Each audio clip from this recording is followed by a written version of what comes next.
when someone has a deadly contagious illness, they haven't done anything wrong yet, and they're not a bad person yet. Like, they clearly don't have the intention to hurt anyone. But at that point, we quarantine them, because that is the safe thing to do for society. It is better in the trade-off of rights and utility for all of society. We'll do the same thing here. Someone is going to commit a serious crime in the next 10 years. We know this for 100% certainty. Even if they haven't done anything yet, even if they have no intention necessarily of being a bad person yet, we would say it is only fair that we should arrest them. So, a few things in setup to clarify something. Firstly, obviously this technology exists on both sides, yeah? The second thing is we'll do this for relatively serious crime in line with the normal aims of the criminal justice system. So we wouldn't do it for someone who was like jaywalking or low order marijuana possession. We'll do it for particularly violent crime or crimes with very large public impacts like a mass shooting. Thirdly, we're going to use Prisoner of Azkaban time travel logic. So what this means is that this machine needs to be 100% accurate. So they can't run a counter model being like, because we know this person will commit a crime, we'll identify them and then we'll rehabilitate them and stop them from committing the crime. No matter what you do, this person will definitely commit that crime in the next 10 years unless you arrest them, right? So that's the parameters of this today. Now, what happens after the 10-year mark? Like, you know, we'll discuss what happens there, but our claim is that we can probably stop that crime happening in the after the 10-year point, but within that 10 years, you probably can't do some Weasley count model there. So, the last thing I just want to note is we want to change the policy definition of imprisonment. We don't think this would be like a prison. We think this would be more like what I described in my introduction, which is a quarantine. And the reason for that is because this person hasn't done anything wrong, so there's no reason to give them bad conditions or put ankle braces on them and all that kind of stuff. We don't need to do anything punitive, we just need to do the bare minimum amount of restrictions such that they aren't able to go into society and like kill people, right? So these places would probably be really comfortable,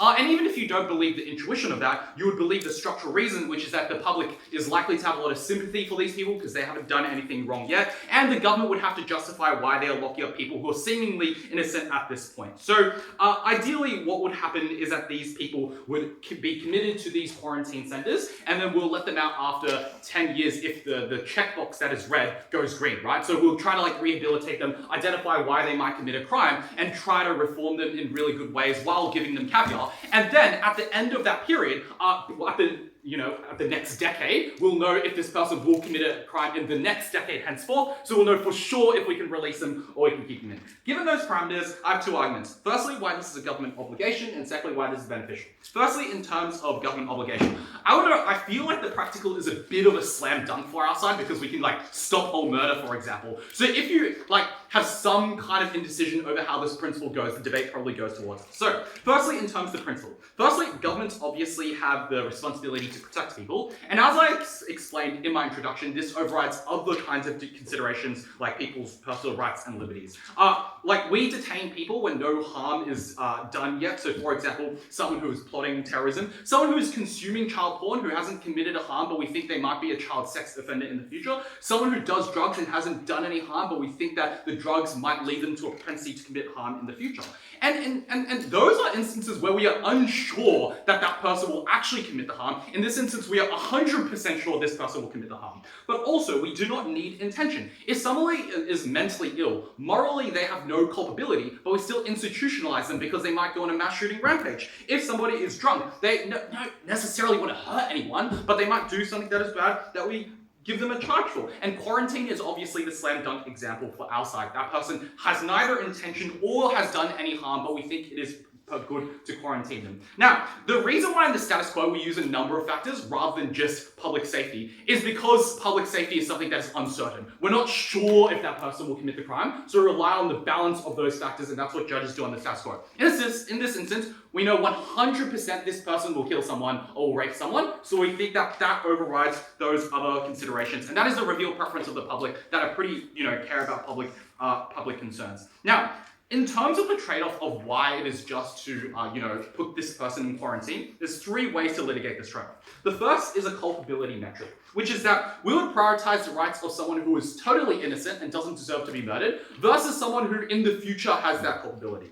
The second thing to say, and the second metric, is that of impact, which is to say that, notably for this person, the trade-off isn't do we quarantine them or not. The trade-off is either we quarantine this person for 10 years in a nice cushy place and then they get out after 10 years feeling that they're completely innocent, Or it is the case that this person sells their soul, murders someone, goes into prison for life, right? Like that is the counterfactual they necessarily have to deal with, which is that their situation is far worse for the perpetrator because that perpetrator turns into a monster and then gets locked up for life. We would say, comparatively, putting them in a quarantine center for 10 years is a generous mercy to this person. But lastly, like I explained, we enable the rights of the perpetrator because we stop them from becoming a monster.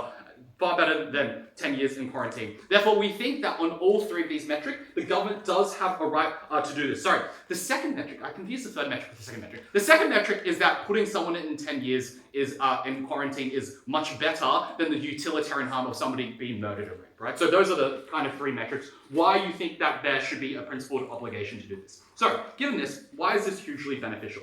The obvious thing is we stop all serious crime. That's a lot of utility. Wait up, no explanation needed.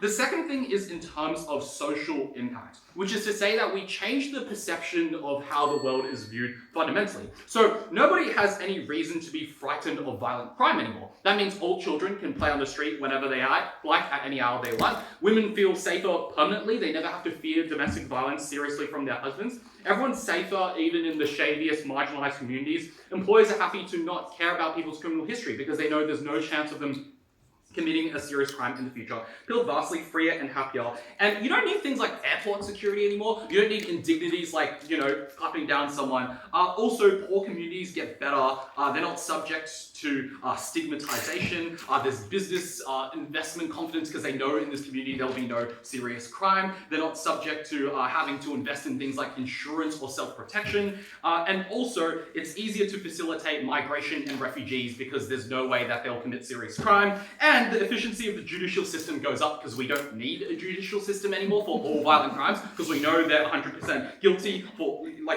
certain. So that means you free up all judicial and restorative police resources and all that kind of stuff to deal with the petty stuff, which means that we get a massive benefit for dealing with petty crime because all state resources funnel into there and we don't even have to lock any of them up or quarantine any of them, which is a massive win for us. There's no miscarriages of justice anymore because we're not locking up anyone for a murder that they haven't committed because they wouldn't be registered on this decade by decade system. And I would compare this to their side, which isn't the status quo, but it is a side where there's likely to be massive revolution, social unrest, and violence. Because people all around their state know that the government knows for sure these people will commit these crimes, but are doing nothing about it. So people will likely revolt against that. And that's really bad because you cause a lot of social unrest and violence. And we know this because people do vigilante actions all the time. People make stigmas about black people who have a very low probability of committing crime, absolutely speaking. Imagine if we knew these people would commit crime for sure. Lastly, in terms of victims and perpetrators, we save all the victims and we save the soul of perpetrators because there's a solid chance that God exists and these people who commit crimes will likely go to hell. We stop them from doing that, which is an infinitely important benefit. For these reasons, very proud to propose.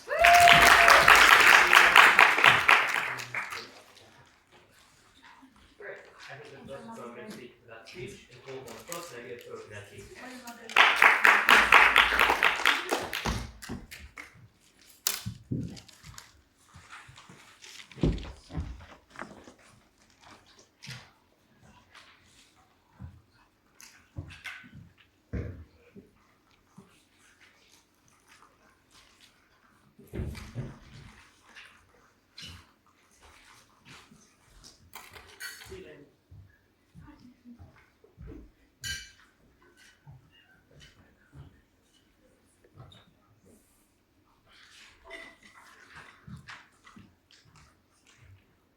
Firstly, I'll question whether this info can be used well anyway. Secondly, I'll explain why, even if this is used perfectly, it's unfair.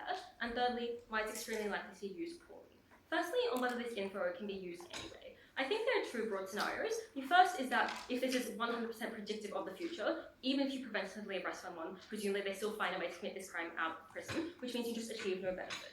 But secondly, if you are certain at the time of this technology being released that this crime will occur, which I think AF somewhat agrees to when they say that unless you lock somebody up, they will commit this crime, then I think we can just also use this technology too. As in, firstly, if any actions that are taken, firstly, we think that there's a capacity for events to change their course. That is to say, you don't know the information about like somebody's life, you don't know the specific circumstances of a crime. That means that it's quite unjustified as a deprivation of liberty. But secondly, we could also just send a bunch of mental health support or check up on people and see what kind of circumstances they're living in. I'm trying to say, we can't do this. Yes, we can. But even if you believe we can't do this, you could just, at the very worst, support victims who you know will be affected. That seems pretty important. The impact of this is twofold. Firstly, it's that you are uncertain about any benefit that Affirmative can give you. But secondly, any benefit that Affirmative tries to give you is not mutually exclusive, because if they can lock people up to prevent them from committing crimes in the first place, we can do other things to prevent them from committing crimes. Okay, so I think it's just unlikely this information is used in a particularly exclusive way.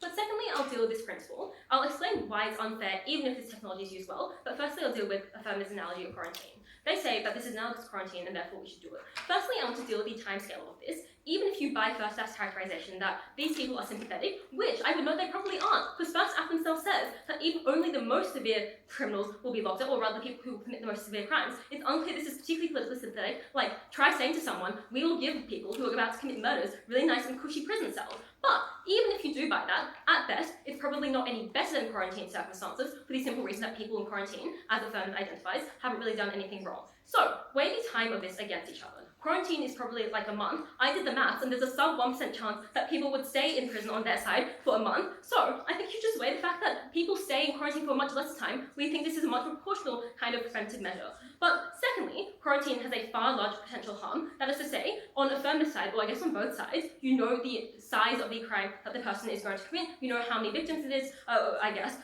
based on the number of charges that are against them. Whereas you can infect a lot of people in quarantine. So the scale of harm is like far more speculative on quarantine, such to the point that perhaps you're more justified in taking more preventive measures. I think that deals with their principle on quarantine.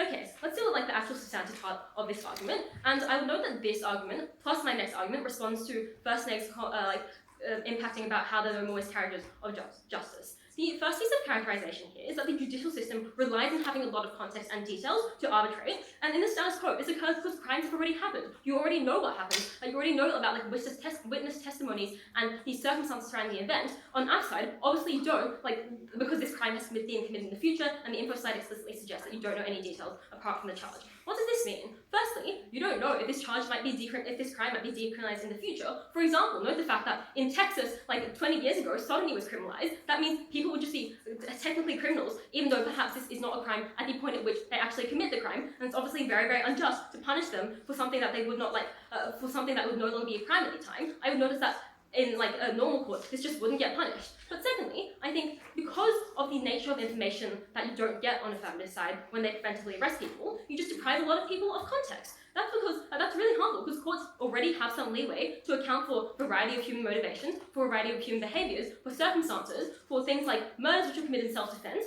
or small crimes which were actually really egregious, like if you steal someone's EpiPen off them as they're dying, that is a small theft, but it's incredibly impactful, or things like aggravating and mitigating factors. All of these things are not things that you are able to take into account on the Affirmative side, and that means courts necessarily have to be very, very bad in their sentencing. Okay, that's unfair for a couple of reasons. Firstly, it means that information is just less useful or actively misleading. Something that might legally be a crime, but is socially considered fine, is just punished massively in Affirmative's world. And this is just analogous to any other form of generalization. When you go around and see someone and profile them based on a certain protected characteristic, I think that's something that most people would view as incredibly, incredibly unjust. Second impact of this is that this is a very, very blunt instrument, because you lock up someone for up to 10 years. I know my maths, it's very unlikely you stay in there for a very short amount of time, and that means that, and the importance of this is that 10 years is more than the sentence you would get for most crimes. That is to say, even if I can say they arrest only the most severe forms of crimes, there are a lot of factors which mean most sentences are below 10 years in the status quo. That's things like mitigating factors, that's things like parole boards, that's just a lot of other stuff, which means that the majority of people who get into prison on our side and stay for up to 10 years probably would not otherwise have had a sentence of that duration in our world, which means necessarily more people stay locked up for longer than they would have. Don't let that be but they could have been nice quarantine-y, comfy, cushy places, because as I point out to you, these people are incredibly, incredibly unsympathetic. So, at the end of this argument, you should believe that even in their very, very best case scenario, where they perfectly arrest people, perfectly choose who they should bring into prison cells, that is still incredibly unjust for the reason that this is just a very, very poor evaluation of the ways in which people are likely to commit crime. It is completely devoid of context. We would not support that in literally any other case. third argument is why this would be used poorly. And I note that AF is unable to fear that you can just make things be used perfectly. And I think also the crucial characterization here is that the large majority of governments are imperfect, even if you believe they're not evil, which fine, maybe is true. Governments act in flawed ways because they are like a large institution with a lot of motivations. Firstly, and most obviously, in undemocratic societies, this will just be really bad. But secondly, even in societies that are very democratic and fairly well run, there are incentives to use the justice system as a tool of political power. For example, I would note that President Nixon ordered the crackdown on certain drugs that were used more by minority communities, like crack cocaine. Obviously, governments are not perfect in their decision making, even in countries where they are fairly just. Okay, how is this likely to be misused? The first is that it's likely to be selectively used, and this responds to First Aft's argument about how stigmatized communities benefit, because it is necessarily true you don't have enough space to put people in jails. It's necessarily true that you don't have enough space to put people in nice, cushy, spacious jails, and that means that at the point at which you have to make a decision about who you should arrest, you are most likely to make decisions based on who looks like a particular characteristic, who is from a certain racial group, who just looks suspicious. And I would just note that there is likely to be a large number of crimes that are identified with this technology. Many of them would not be serious. Presumably you have to have some kind of discernment metric, even amongst the most severe crimes, and that means you're likely to pick in the worst place possible. Secondly, the people who have access to this data are super privileged, because people who work in government tend to be more privileged than the average random person in society, which means necessarily they just have their own unconscious biases about who they're likely to pick to arrest. Thirdly, I would suggest people have biases, they view certain people as sketchier, and that means that factors into their decision making. Even if people don't know that, they are unable to fix it because it's like a subconscious thing. But fourthly, I would note that this lends a veneer of infallibility to government decision making. For example, in the status quo, you have to present the charges that are laid against someone. You have to explain to some extent, you have to give them the court documentation when you try and arrest and convict them. On the affirmative side, you could plausibly be like, oh, well, the system says that there's a charge against you that you will commit in 5 years' time. This could be a lie for all we know, because of the nature of classified information, which means people have very little access to actually fact check this. And that just means that in particularly bad states, but even in very democratic states, this is used as a way to hide the fact that you're just trying to get rid of a political opponent, or maybe just feel over-policing yourself a minority, maybe the policeman on duty that day just has something out for you. At the end of this argument then, you should believe that this is just likely to use in incredibly poor fashion. The people who deserve it the least are most likely selected for arrest. These are people who historically have been marginalized. At the end of this speech, you should believe a couple of things. Firstly, you should believe that to the extent AF can change people's chance of committing a crime, we can do it too, and at very worst, we can just make victims' lives better. But secondly, you should believe this is principally super unfair, and that's an AF's best case scenario where this is enforced perfectly, where people don't select based on unconscious biases, and their principal analogy doesn't make sense. But lastly, this will be used incredibly poorly. It will pick out the people who are already the most marginalized in society very proud to negate.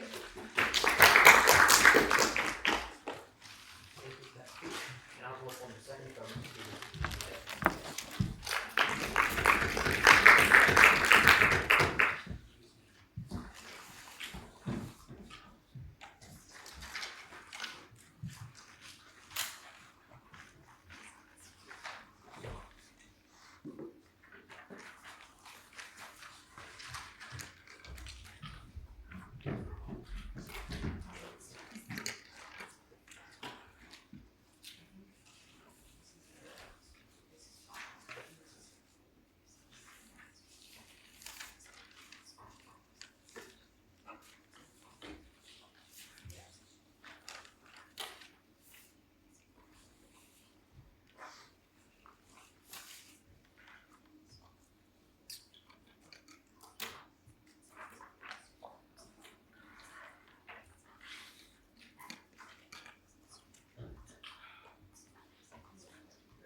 If a close family member became a victim of violent crime and I knew that the government had access to this information, tried to rehabilitate them or intervene according to the negatives model and still failed, I would be utterly opposed to the fact that they have not used their obligation, not enacted the obligation to keep my family safe. Even if my father, or if I was the one to commit this violent crime, and I knew that the government had failed in rehabilitating me or my close family members, and thus led them to commit this violent crime, I would also be, just like angry, upset, and generally fearful and distrustful of the legal system. I think that when this information is available in the world, uniquely, the government has an obligation to act on it. And even if this obligation didn't exist, individuals in society would be far more fearful and far more angry when the government didn't act on this in a way that could absolutely eliminate the violent crime that was likely to occur. So in my speech, I'm going to talk about, firstly, how people are likely to experience this policy.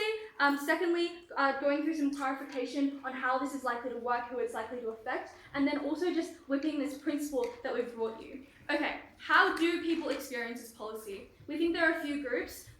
Victims, like general society, the perpetrator, as well as just the perpetrator's families, right? We think on victims, our world is the only world in which you can absolutely guarantee that all violent crime is eliminated by arresting these people preemptively. If you allow these people to be in society and to intervene in whichever way a negative wants to push, we still think that there is just a very high likelihood of some cases slipping through the cracks, some rehabilitatory methods failing, and then some people die, which we think was always a worse trade-off in either world. So we think that we just give you a kind of slam dunk win on victims. But also, we think that in terms of society, as David told you, we probably just got a lot more security and less fear in the way that people interact in their day-to-day lives. We think this obviously means that individuals feel more secure in their day-to-day lives, but it also means less violation of dignity in law enforcement. It means institutional changes to stop things like discrimination in workplaces against minority groups. It means stopping discrimination against groups particularly stereotyped as high crime, such as migrants and refugees, low ICS communities or POC communities. And we think that you generally get a lot less of this kind of profiling when you are able to say, yes, the government is exercising their obligation in order to rehabilitate these people. Okay.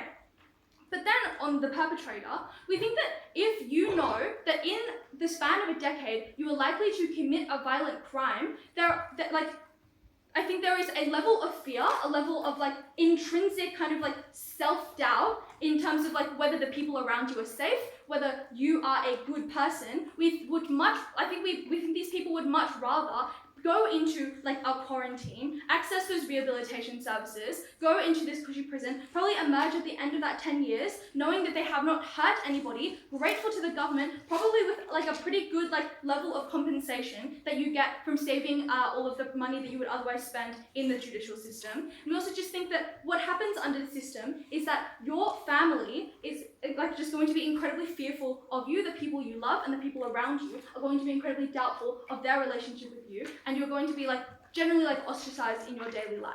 This leads me on to how this system of arresting is actually going to work, right? We think as the information you're given is you don't get told what time you're going to commit this crime, who the victim is, or any of the circumstances. You simply get the title of the crime that you're committing, and therefore we think that negative cannot absolutely prevent any of this crime, absolutely to 100% certainty, without arresting these people, and we would just weigh the loss of life that is likely to slip through the gaps. But we also tell you that we guarantee that we stop violent crime, and this is things justifying more than 10 years of imprisonment in the status quo, or things causing the equivalent of 10 years of trauma, harm, and flow-on impacts to the victim's family and community members, and things like that.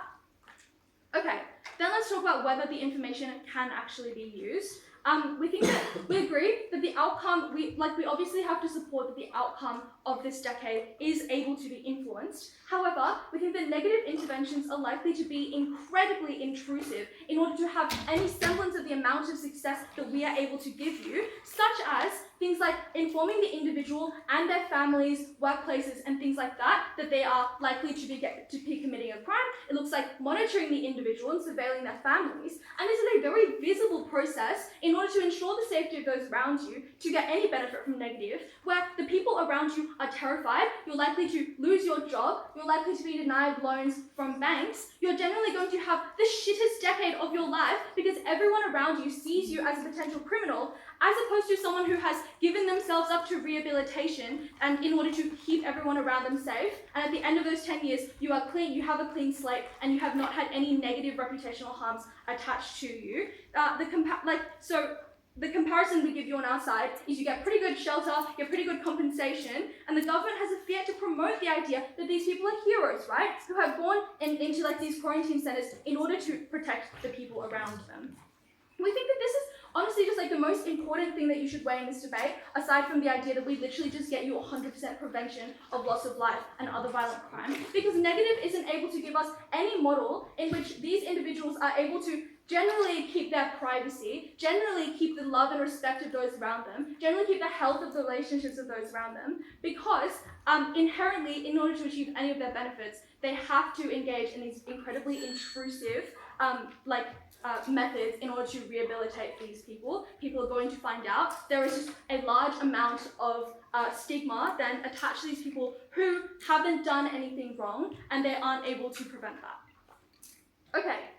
Then let's talk about the misuse of technology that they told us about. We think that if this technology exists all around the world, there are going to be certain cases in which the technology could be misused. However, we think that there are incredibly likely to be systems of accountability in place. This is for several reasons. Firstly, this is obviously just something that impacts people's lives to a very large extent, and thus, legislative systems aren't likely to give all of this information to one person. There is likely to be a level of transparency at maybe the top clearance levels. But also secondly, we think that this is something that is likely to affect everybody in society, right? No one knows if in the next decade they're likely to commit a crime, and therefore no one is going to trust all of this information in the hands of one person or one potentially corrupt group, and thus they're very unlikely to be happy with potential corruption occurring, because every single person in society could potentially be affected by this kind of policy. You just have no guarantee of whether you are going to be involved in this in any way.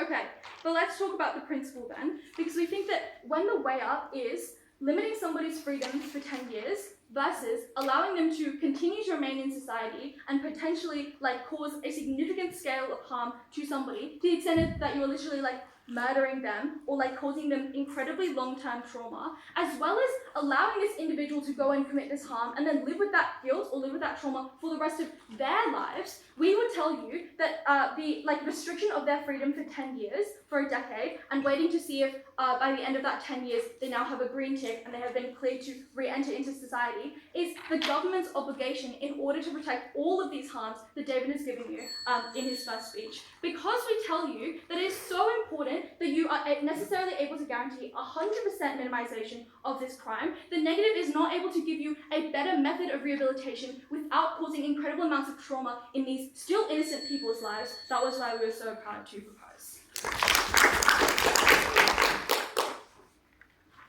Great. Thank you for that speech. And I'll work on the second negative.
The moral atrocities of the prison system are so vast in scale that when imagined in the cumulative abstract as statistics representing the life expectancy of incarcerated or formerly incarcerated people as the enormous rates of sexual assault in prison, they become in a way almost unimaginable, like cosmic expanses of time or space.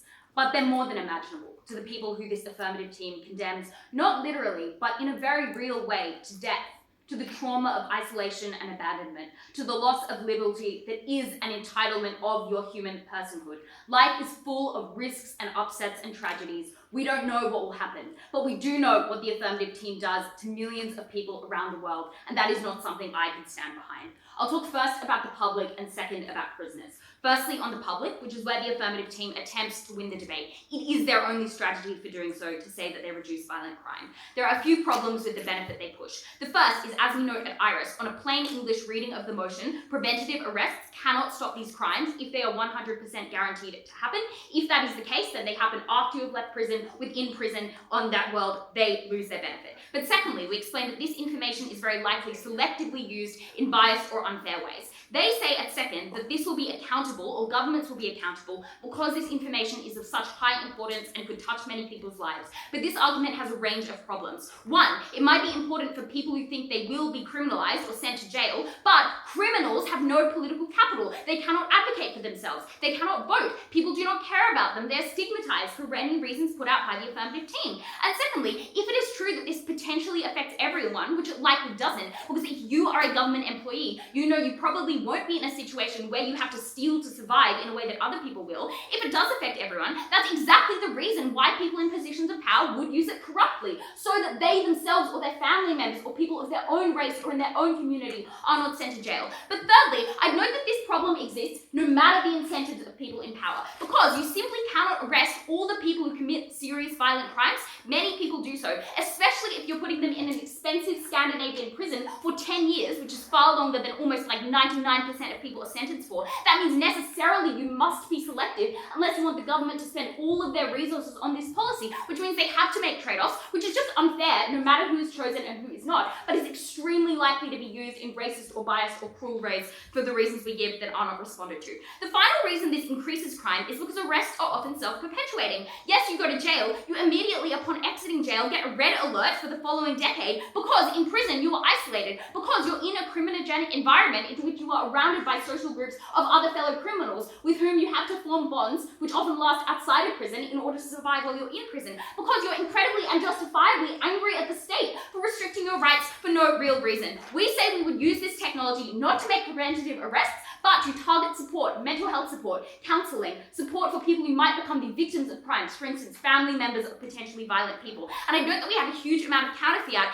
if they're spending all their money on making prisons nice and Scandinavian. Second affirmative just asserts, firstly, that this wouldn't work. Why? I want to note firstly that they really don't prove any impetus for their model. Yes, violent crime happens, but it's massively decreased over the past 50 years in most countries, rich and poor around the world. There's no evidence that rehabilitation in general is ineffective. But second, we have vastly better rehabilitation in safety in our model than any country in the status quo, because we use exactly this precise technology to target support. Their better claim is that this is seen as intrusive. One, we obviously win on the comparative. It's less intrusive to have a counsellor sent to your house than it is to be sent to jail unjustly. Second, we can provide this confidentially, like you provide health support. There's no reason why you have to tell your employer or tell your neighbours. Thirdly, people often want to get this support because it comes in the form of aid packages. It comes in support in the form of mental health support that many people find valuable. Our rehabilitation works and they do not get their benefit. And this is very important. These are not mere nitpicks with the way that this policy operates. It completely destroys the likelihood of the affirmative team's only benefit, and it suggests at minimum that this is a highly complex technology with a great ability for things to go wrong. Their one Hail Mary here is maybe your social experience improves because people feel safer. One, if that is true, it implies that their policy is used in many cases. For instance, it's in cases of economic crime, which they say in their model at first figure would not be the case. If they're saying businesses want to set up in more areas because they know they won't get stolen from, that is not the model, or they can see their benefits. Secondly, people in their world are incredibly scared all the time of their own arrest. And note that even if you think you're a very moral person, you don't know how you or your circumstances change over the next 10 years, how you might have to kill someone in self-defense. People constantly on guard, they feel like they might get in trouble. And that explains why you flip all the ridiculous analysis about revolution. So, clearly this is not good for the general public. I'm going to win the debate then for a second time on what they do for prisoners. We explained that in the very best case where this technology is used perfectly, it just is repugnant. One, they provide no rehabilitative nor retributive value because no crime has been committed. And that, I note, is a reason why crime increases, but it also substantially decreases the state's moral license to punish because no crime has been done. There is no one to have retribution for. There is no one to rehabilitate. Secondly, that their technology is blind to context that is necessary for just sentencing. Things like the context in which the person did the crime, whether they were acting in self-defense, the severity of the crime, the category of which is the only information you know, how legislation will change over the following years. And thirdly, this omits the details of when the crime occurred, meaning that people's freedom is limited for far too long. This is only a useful tool if you incarcerate people for a decade, even if you would have only committed the crime in the 9th year of that decade and otherwise only would have gotten 1 year. What are their challenges to this incredibly intuitive principle? Firstly, they give us a range of analogies. All of their analogies are inapplicable or should be. Firstly, they say, well, we arrest people who consume drugs and child sex abuse material. The problem is this is totally disanalogous because the harm is baked into those actions, which is the reason why they are illegal. Consuming child sex abuse material, even if you have never abused a child, funds an industry that exploits children. Consuming drugs is consuming a substance that the government has determined to be harmful enough to prohibit. The harm is baked in, unlike what we're dealing with. Secondly, they say we sometimes quarantine people or institutionalize mentally or physically ill people. One, quarantines in most cases I think are regrettable. They often don't work. They often are an unjust imposition on people's liberty. But second, they're not a punishment. Yes, there are loss of freedom, but they're solving a very clear existing problem, which is why the lines are drawn differently from how they are here. And I would note that there's a very high bar for giving someone a guardian or compelling them to get mental health treatment that they don't want to, and what you're doing is far less cruel than prison. That simply doesn't work. Finally, they say, well, we convict drunk people because they might do something wrong. We shouldn't. Laws against public drunkenness are incredibly immoral. They are used cruelly in exactly the same way their policy would be. The second claim they make is, well, imprisonment will be gentle. Public are sympathetic to prisoners because they are innocent. One, no, you don't have fiat for the quality of prisons. You need to prove their likelihood, and it's incredibly unlikely they get better. Firstly, because there's just limited resources for making prisons really good. Prisons can't vote. Prisons are expensive. It's very easy to stigmatise prisoners for reasons outside of this debate, like they're distant from the general public, they're not physically close to you. But secondly, they have even less money to make these prisons great because they're sending people to jail for very long sentences. Fewer than 99% of people are sentenced for more than 10 years in the status quo. They're massively increasing how long each person stays in prison. But thirdly, prisons get less sympathetic on their side. As Iris says, they're dealing with serious criminals, and I'll add that they're now believed to be 100% guilty, unlike criminals in the status quo. And do not let Affirmative run away from their burden. Prisons, Scandinavian or not, are an unjust loss of liberty for many people who are sentenced right now, and almost everyone who is sentenced on their side. The other claim they make is, well, it's worse to commit a crime than to do evil. No, that is incredibly paternalistic logic. Your life matters. Your autonomy matters. You should be able to make choices, even if they're bad, even if God exists, they get sent to hell. And you don't save people's souls because they have no choice to be a good person. What we do is we allow people the counselling, the support to make better choices for themselves. All they do is lock people up. All they do is deny them agency. And that matters more than public safety. I would invoke the intuition that underlies the burden of proof in criminal cases. It is worse for an innocent man to lose his liberty than it is for a guilty man to go free. We propose. Oppose.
If I were a future murderer, I would not like this negative team, because they would condemn me to years of the government surveilling my life, asking about my relationships, monitoring on an ankle bracelet because they think I'm going to kill someone, just for me to plausibly do it anyway because of the reasons they point to of why governments do these things poorly, why they are biased and why they are bad, just then for me to murder someone and be thrown in prison for life because I considered the context and it was actually really bad. I would far, far rather have spent 3 years, because the decade was going to roll around pretty soon, in a relatively okay prison as we established, my box ticked green because I didn't kill someone, and to be released back and viewed as safe and normal as opposed to having been monitored for the earlier portion of my life. This group hinges the entire case on perpetrators, and I don't think it's even able to claim them, let alone the people who die at the hands of those perpetrators and the families of the victims that are affected by by them. 3 things in this speech. Firstly, on all the logistics, how is this used? What does this look like? Secondly, on the practical. Finally, on the principle. On how this is used, they firstly talk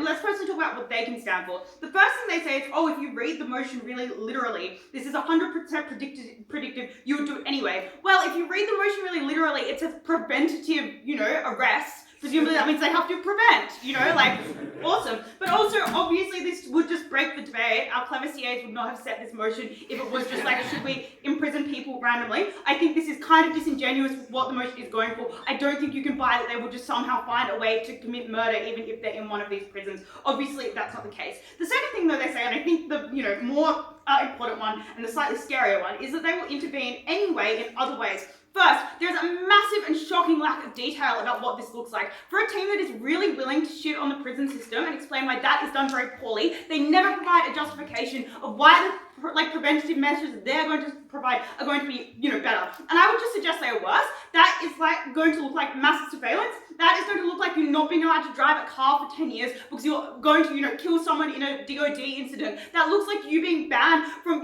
potentially seeing your wife for that 10 years because you could potentially kill that person. And this is all done publicly because they have to talk to your family, because they have to put measures in place in your actual life so you still suffer all of the stigma but have to keep living in this world where you cannot get employed because your boss knows that you're a future murderer potentially and is concerned that you may still do that because we don't really know what the context is, and this team tells us context is important. And that's just the reason it's likely to be done poorly. It's just the necessity. It is just complicated. It probably just, will be hyper invasive. But also all of the stuff they point to about being tough on crime and potentially why stigma exists and why governments are biased. Obviously, if governments are bad at just seeing that someone is red and putting them in prison, which I think is pretty simple, they're going to be a whole lot worse about selectively picking who they're going to monitor. And so on anyway. And finally, as the perpetrator, you still live in fear under their side, that even though the government is doing all of this to you, you may still murder somebody you love, you may still get drunk and pick up a gun and commit a mass atrocity, and you still have to live with that. So they don't even solve that thing, which we suggest is really bad for perpetrators. So that's just to say that I think this is incredibly invasive. I think this is an incredibly complex thing that they cannot, entirely prevent these people committing those crimes all the time. So they still have to cop some level of victims. But I also just don't think it's necessarily worse than what we stand for anyway. And we are 100% sure they will not commit the crimes. The second thing they say though is just that this is, kind of impossible, and they nitpick a bunch of situations where this might be done badly, most of which I would say are symmetric.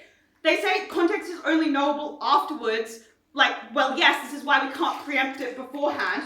And I guess if it was super duper obvious, what the crime was, let's say it was a super specific crime, and there was a way to preemptively stop you doing it, plausibly that's something we could do as well. I'm not trying to walk back our burden. We definitely stand for detention. But if it's 100% sure that if you just separate this couple, the murder won't happen, plausibly that's something that we can stand for as well. We don't have to stand for preventative, detention in literally every single crime. But additionally, this is just likely to be very costly in terms of monitoring and that sort of stuff. Another way we get capital to prisons and are able to improve them because we're not monitoring people's daily life. Okay, the second thing they say is about misusage. I think, it's unclear why we can't just, imprison all these people. Sophie says there's less and less violent crime. That's suggestive of the fact we could just find a place for all these people. We're not selecting which ones to, house and which ones not to. Secondly, they talk about authoritarian regimes and elites making up reasons to, put people in. Symmetric, they conduct fake trials and do the same thing anyway. Potentially they say this technology exists for otherwise, but I think actually it's worse because there's more discretion and they can use discretion to shield biases and shove more people in prisons under their side when they oppose them, as opposed to the more objective measures we have. Finally, they talk about legitimacy and how this gives a facade of legitimacy. That's good. It is just more legitimate because it is just more accurate, and it's good that people recognize that, and that's just an indicator that it is legitimate. That means that I think all of their kind of nitpicks about this being done poorly in some contexts, done well, they can co-opt all over it, don't stand. Let's then consider, now that we know what both of the worlds look like, what the impacts are. Firstly, on practicals on prisoners. They basically just say prison is really awful. They point to the status quo and things like recidivism and say that's bad. We explain why this is likely to be better. I think we do just have some to be out to improve that as well, to the extent they're doing expensive monitoring under their side. But additionally, this is in the future. Things just probably have evolved a bit and things are probably just a little bit nicer. But also, I think we do just address why the public is more sympathetic to these individuals and less scared of them under our side, and why the government is able to market this as something honourable that they are doing in the same way we award veterans and stuff like that. And that's because if you check yourself into rehab prior to overdosing, prior to hurting someone in your family, nobody looks at you condescendingly and says that it's a bad thing that you have done. That is honourable and noble and good, and I think we're likely to recognise that these people are sacrificing 5 years, 6 years of their life, in as good of a state as it could be to prevent a massive harm occurring to their community and their society. And I think given all of the benefits we give you when it comes to things like neighborhoods just being safer, people not having to live in fear when they send their kids to school, people are going to see a difference in their lives with and without this, and are going to attribute that to these individuals making that sacrifice and be willing to make it better for them. So I think that we are able to do that better under our side overall, as well as also I think it is just going to be indicative, and why would we ever do things that would lead to worse recidivism when we literally have a box that tells us what does or doesn't increase recidivism. Like if Scandinavia has people in their prison for 3 years and then they all tick green, we're going to go, wow, that's a great thing to do. If the US is, massively isolating people and they're all still ticking red after their 10 years, we're not going to want to do that because we don't want more crimes to happen. So again, we have an incentive and an ability objectively to move towards those better systems. But then we just slam dunk win on victims, and that's because even in their best world, where they get rid of a lot of this crime, there are just still people who are afflicted by it, who do lose their lives, who are, raped, who do have their children shot and have to live and suffer through the consequences of that, which obviously is worse than probably any form of imprisonment if you were a future murderer anyway. David gives a bunch of great principled analysis on this that I don't think it's ever responded with. But also, we talked to you about how even the direct victims aren't impacted. All of society is a victim to violent crime, and that's because we do just live in a sense where we're scared of things like terrorism. We're scared of when we go through the airport or on an airplane that might be hijacked. We do not let migrants into our country and are incredibly Islamophobic because we view those people as potential terrorists, and I think this gets rid of a lot of those tensions, which as well is just a massive benefit that we are able to claim, as well as freeing up resources in the judicial system to go towards solving things like petty crimes and poverty and situations that then push people to do further worse crimes. So again, we address those root issues and those root causes before they escalate further on, which means, again, we do it far better. So I think we just win overwhelmingly on victims of society, and I think the weighing there is really in our favour, given they are a bigger group, they are harmed more by this policy than like a few years in an okay prison, and also the harm is just so much worse to them. On the principle, they say you need context. I would say context is bad. That is where bias often comes in. We don't need context to know that someone is going to kill someone or kill 10 people. That is not necessary. The machine kind of does that. Secondly, they say you imprison people for longer. Some people you imprison for a lot shorter, right? Because some people you imprison for 2 years, they then tick green and they get released, whereas otherwise they would have been imprisoned for a life sentence. Doing this weighing up seems difficult, but I think at least it's a wash. You should think about the victims at the end of the day.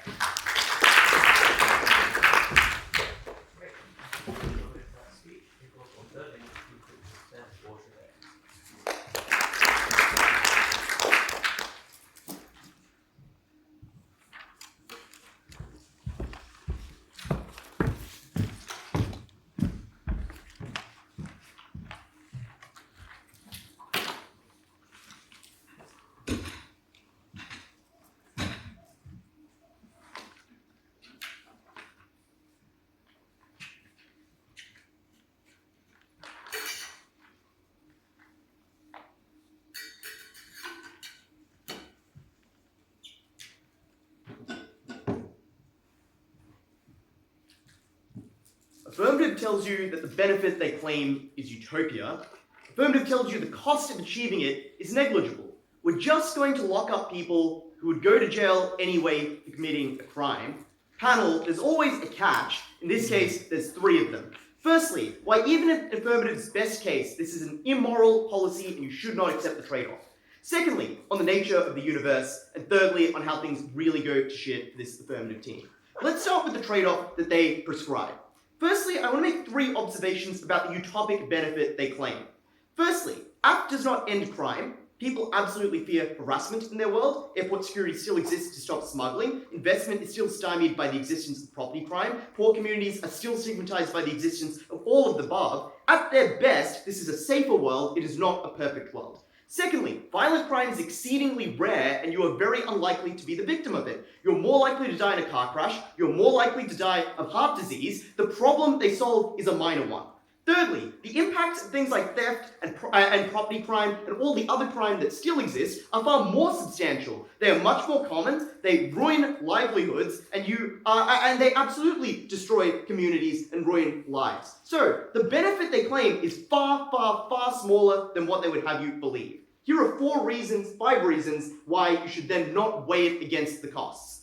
The first thing is they tell you this is like quarantine. It is not. Quarantine lasts a week, a month. They put you in jail for a minimum of 10 years. Secondly, it's not even clear that quarantine is in itself justified. We would note in many countries, attempts to, for example, quarantine people in Guinea in the aftermath of Ebola outbreaks have resulted in people rioting, have resulted in backlash that far exceeds the benefits of that quarantine, which suggests for many people the cost of the deprivation of their liberty is too high. They do not engage in the trade-off that side affirmative suggests. Secondly, locking people, they say, well, we're locking people up anyway. It's just a question of whether we do it before the murder or after the murder. Firstly, the time period is vastly different. The vast majority of people who commit a violent crime do not go to jail for more than 10 years. They, at a minimum, put you away for 10 years. So that is not analogous. Secondly, people feel very differently about being punished for a thing that they did do and know is wrong, or at least society says is wrong, versus being told that they're being punished for a thing they have not done, could not imagine doing, but are told that they will do in the future. That is not at all comparable. Thirdly, on the utilitarian way up, it is not clear that freedom is less valuable than saving someone's life. We would point out, just from the fact that sentencing we don't sentence people to death, which would guarantee, for example, public safety. We don't put most people away for life without parole. We understand that the value of freedom is inherently high because it adheres in the human condition, because we understand how important it is, and we frequently trade off people's safety for people's freedom. It's why, for example, we allow people to drive at high speeds because we recognize the benefits of allowing people to move around, to engage with each other, to engage in the real world is worth the cost of people's lives. It's why we don't ban things like junk food or hamburgers, even though heart disease is a much bigger killer than the thing that they would seek to address. Fourthly, and the real death knell for them, is that they know that a crime is going to occur for certain, but they don't know what the crime is occurring. And that matters because we don't punish people because they've technically violated the black and white letters of a statute somewhere. We punish them because they've violated the moral fabric of the social contract. And that is distinct. Something that might technically be a crime might not be a thing we want to punish. Something we might want to punish might not technically be a crime or might not be a major crime. That is to say, you can think of examples where, things such as murder might be very justifiable or might not even be criminal. Things like self-defense, things like battered wife syndrome. But in other instances, you can think of many minor crimes that might be quite evil. The reason that is really important in this debate is it means that we don't really know information about what is occurring. In the status quo, we conduct detailed investigations. We amass testimony before we pass judgment. Here, we just know that a statute was violated. We don't know the context. We don't understand what that means. And that means that what they're punishing could be something you would not want punished, could be something that you would support occurring in that very situation. It means the argument does not require you to believe that side affirmative puts innocent people in jail to be effective. It just requires you to believe that minor crimes get punished with life in prison or 10 years in quarantine, which we would say is grievously immoral. Finally, though, note the amount of fiat that this team uses in order to get all of their benefits. Like, we're giving them caviar in this prison that's actually Nordic. We could just help victims. So if you cared about the dying words of third affirmative, which was you should think about victims, who is better able to assist victims of not just violent crime, but all sorts of crime? It's a negative team who has all of that capacity to compensate people, to give them things like therapy, to give them all those other benefits. So on net, victims, noting the vast majority of people aren't victims of violent crime, but other forms of crime, would be better off on our side. All of this is important because at the end of it, you should believe that the single benefit that the affirmative team is able to point to in this debate is one that you should not sacrifice human freedom in order to gain, and that is why the negative team must take the debate. But let's move on to the two other ways we then win the debate. The next one is on the nature of the universe, because we explain that if you read the topic, the affirmative team's case does not really make sense. Firstly, it seems very likely that if the topic says it's 100% guaranteed the crime occurs, it is 100% guaranteed the crime occurs, and therefore the preventative arrest does not stop it. They say, well, it's called a preventative arrest. If it didn't prevent it, it wouldn't be called a preventative arrest. Yet it's an adjective describing the nature of the arrest, not guaranteeing the success of the arrest. It's not how words work. There's no explanation as to why it would be successful. Secondly, though, we point out that if it is possible that an arrest could stop the crimes, it seems also likely that other intervening events could stop the crimes. Do we even know that the crime could occur in the first place? Surely, the course of life might change things. Maybe it's 100% guaranteed at the start of the decade when we run the simulation, but how do we know that things that occur between now and when the crime might have been committed won't change things? But thirdly, if it's possible that, even if only certain things can change the nature of the future, we suggest that we would engage in interventions that would change the nature of the future. Rehabilitation rehabilitation, education, aid packages, therapy, resources, conciliation for disputes that we notice, whatever it is, we could probably stop those problems. They're like, well, that seems pretty draconian of you. Like, one, weigh that against putting people in jail for the rest of their life. That's silly. Secondly, we say most people don't want to commit crime and be welcoming of a thing that would prevent them from doing something that they would see as against their character and ruining their life. Thirdly, it helps you, it gives you money, it assists your life. And so it just seems very unclear why you would not toss that up against jail. So at the end of this argument, you might be tempted to say, well, this all just seems a bit logistical and nitpicky. Why should I care about it? We would point out, firstly, this affirmative team had ample opportunity across 3 substantive speeches to provide an explanation for how the world would work that was consistent with the info slide. They chose not to do so. The negative team made this argument at first negative, and we've consistently stuck with it. You ought to reward us for engaging with the wording of the motion and the nuance of the topic, not punish us just because they failed to engage with the argument or slandered it. Finally, though, we explained that things could get very, very bad, which is to say that they rely on the idea that this system would be used well, but there are numerous ways that you could easily abuse it. We point out not all governments are good. We point out that there is bias inherent in the way that these things operate, that there's selectivity in how you use these things, and it's likely combined with other data. When you think about the nature of the information you're getting, it is much like racial profiling. You have a vague guess of what has occurred. A crime has occurred, but you don't know the context, you don't know whether it was really deserved or not deserved. When you combine that with other data, which is literally the kinds of things that produce racial profiling, it's very easy to see how things go awry for this team. The end of this debate, the affirmative benefit is illusory, utopias are not real, your freedom is, don't risk it on an algorithm's guess.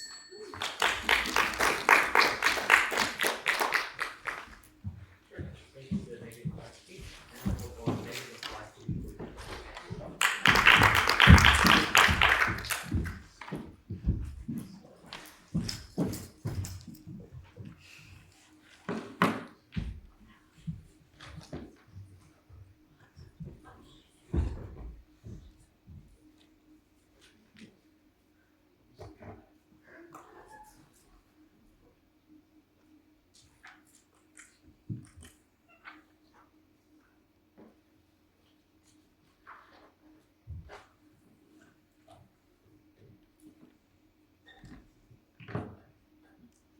I'll begin with an issue of weighing. The rights of prisoners in this debate and in the abstract matter more than public safety for a range of reasons. Firstly, because in this debate, as I'll show over the rest of this reply, the harms to prisoners are far greater than the benefits to the public proved by this team. Secondly, because in general, the enormous power of the state to control your life, to send you to jail, in some jurisdictions to kill you, justifies erring on the side of the defendant, which is why, as we note at second, criminal cases require proof beyond reasonable doubt. And as we note at third, we frequently weigh autonomy, which is itself the source of value and judgment, far higher than safety in the way we allow people to make decisions. But fourthly, I'll note that the harms of prison, detailed in the second negative or affirmative, or whatever we are, negative speech, are in many cases the harms that this affirmative team wishes to avoid. Violence, death, and sexual assault, which occur thousands of times a day in prison across the world. So, firstly, does this team stop crime? I want to note that their burden is very high. This is their only path to winning, whereas we have multiple, and that they're willing to sacrifice central human rights in order to get it. They need to stop a huge amount of violent crime in order to win this debate. We explain a range of stumbling blocks in their way. Firstly, their policy and data in many ways and cases will target the wrong people. And their analysis about the importance of this data works exactly against them. It's because this data is important, it's because going to jail can destroy your life, that people will use this data in corrupt ways. And we just explained that this policy necessitates a degree of selectivity because you cannot put everyone who would commit a violent crime in jail.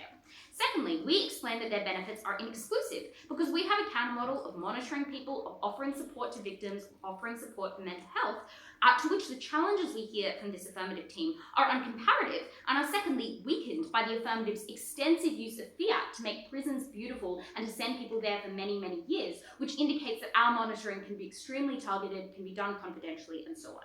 But finally, we point to a range of difficulties in understanding the nature of prevention as it exists in this universe, noted in that third negative speech in particular, that arrests don't contest the words of the motion which say that the crime has a 100% probability of occurring. And you should believe that even if there is only a small chance where reading that motion results in that outcome, their benefits are completely destroyed. And and that is a risk that you should not, as a judge, be willing to stomach. They do not get their benefits or anywhere near as much as they need. Let's look then to prisoners, which is where this debate really operates. In the affirmative's world, there is no rehabilitative nor retributive value to this punishment because no crime has been committed, which means it is immoral to deprive someone of their liberty. You cannot sentence correctly because you're blind to context, blind to timing, and blind to future legislative reform. This is obviously immoral. The challenges we get to this are twofold. Firstly, they say they will improve prisons such that this is not a substantial infringement on liberty. But firstly, we give uncontested structural reasons that the affirmative from the get-go is fighting uphill because prison conditions are cruel in most of the world right now in the status quo. Fixing them is very expensive, and they exhaust their fare on long and cushy sentences, which they simply cannot do. But built into prison is a loss of liberty, which is an incredibly cruel punishment that we should apply sparingly in Scandinavia or not. But secondly, they rely on a view of prisoners as willing to sacrifice themselves to get their fear and political capital. But in fact, as determined by the affirmative team's model, these people are unwilling and arrested. And as we observe at first, they've committed serious crimes. As we add to it second, they're certainly guilty. Support for prisoners goes down, so they condemn them to an even crueler prison than they would experience in the status quo. Their Hail Mary is that they improve prisoners' souls and save them from themselves. But that is first, inexclusive, if you point to our counter model. It is secondly, deeply paternalistic. And I want you to ask yourself as a judge, is it in the rational interests of a violent criminal to turn themselves into the police station? I don't think it is, because the average person values autonomy. The average person wishes to shape their own life. And those are fundamental rights of which this affirmative team deprives millions of people across the world.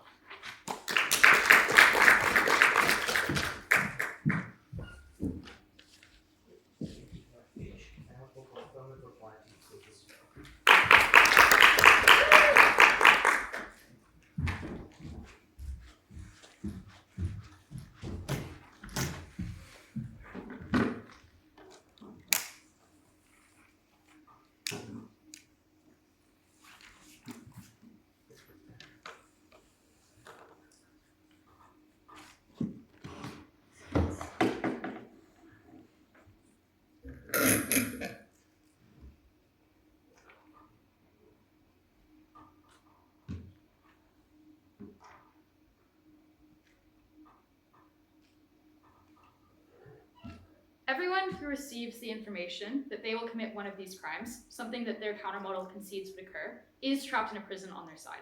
And it is a far, far worse prison than the one that we offer them. They are trapped in a prison of constant fear that the counseling will not work, that nothing that changes their circumstances will stop them from doing something that, at the point where it's 10 years in advance, they probably abhor. They're trapped in a prison of public humiliation, where it is likely that their partner notices something like the counseling that's being provided and is aware that this is part of the system, where their employer might be notified, where their landlord might not want to rent to them anymore and they are likely to become homeless at the point where there's probably an obligation to inform the people around them, or where it is just visually obvious that state licensed counselors are coming to this home and that's something that you can see. It is a prison, I think, that is vastly, vastly worse. And interestingly, it is one that allows the states that they are concerned about a degree of subjectivity in the way that they carry out this policy, which means that if the state is bad, it can be far worse on their side. Let's talk firstly on utopia and why this outweighs everything. What is important here is that this team never deals with the other prisons that exist. They never deal with the prisons of refugee camps, and we tell you that people are more likely to be accepted in a world where you know that there is no chance of terrorism occurring in your country anymore because of this policy. They never deal with the prison of being trapped in a society where people are more likely to be biased towards you because they are afraid of violent crime, and that fear is obviously irrational. People are not scared of the vandalism that this team says establishes more economic harm. They are scared of violence, and that is the thing that motivates their behavior. Where they're trapped in things like the prison of living in a high crime neighborhood where they are afraid to leave their house at night because they do not know if somebody is going to hurt them or not. And on our side, you can walk the streets freely. On our side, you know that you will not be subjected to violence. They never deal with the prison that parents are in when they send their child to a school and they don't know if that child is going to be the victim of a school shooting or the victim of abuse. On our side, you do know that will never occur. So at the end of this, we prove to you that society is vastly better off. And that explains why it is the case that the vast majority of people who are informed of this propensity would, in fact, voluntarily go in to arrest, and why it is likely that when people see the massive improvement of their quality of life, and they feel safe walking around and going on dates and sending their kids outside, that they too would view these people as heroes who are making a worthy sacrifice. So that explains, I think quite neatly, why society is better, and also why clearly the outcomes for prisoners on our side are better than they are in the status quo that this team seems at times to defend, but then at other times to recognize is clearly inadequate in the way that it deals with crime. Let's talk then on the state and what it is likely to do. Importantly, every line of analysis that they give you on why the state is imperfect, why it's biased, why it's bad, explains why the interventions they allow it to do would also be biased and bad. And obviously the unique thing here is that they're public. The unique thing here is that they involve other people. So that is clearly worse, and they can never give you the safety of a warm prison cell at night and guaranteed food, something at least we get to you. The last thing then to deal with is the anarchy that I think this team invites upon society, where they have this technology but they do not use it properly.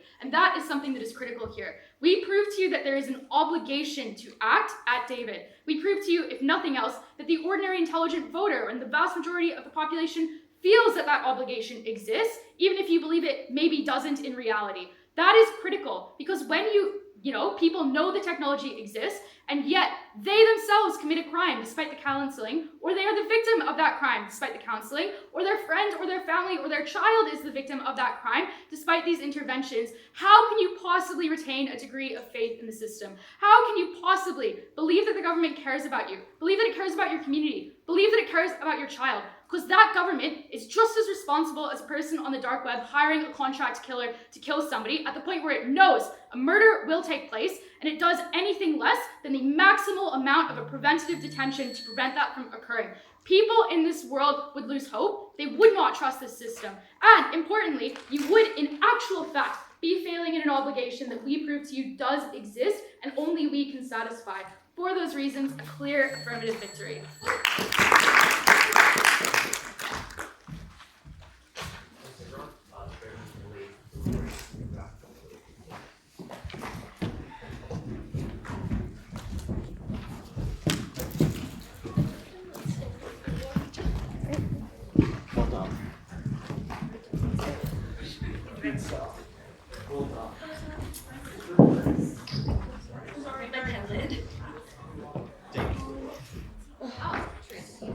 Oh, he's gone. Come on, stay.